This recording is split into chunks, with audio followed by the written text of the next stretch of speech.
ചിലരൊക്കെ ഇവിടെ ഇരുന്ന് പ്ലാൻ ചെയ്യുക. ചിലർക്കൊക്കെ നീ പ്രാർത്ഥിക്കുന്നു ഇഷ്ടപ്പെടുന്നില്ല. ദാനിയേലേ, യെരൂശലേമിന്റെ നേർക്ക് കിളിവാതിൽ തുറന്നു. നിന്റെ പ്രാർത്ഥന ഉണ്ടല്ലോ, ചിലർക്കൊന്നും ഇഷ്ടപ്പെടുന്നില്ല.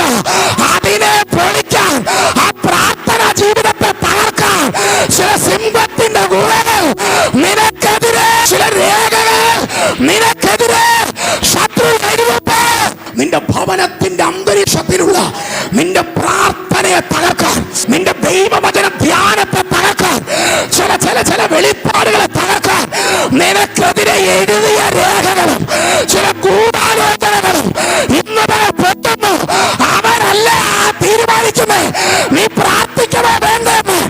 അവരല്ല തീരുമാനിക്കുന്നത് നീ തീരണോ വേണ്ടെന്ന്. തിരിയുമോ തിരിയുമോ തിരിയുമോ സിംഹത്തിന്റെ വായടച്ച് നിന്നെ സംരക്ഷിക്കാൻ എന്റെ ദൈവം തന്റെ ദൂതനെ ഇന്ന് പകൽ ഇറങ്ങുന്നു.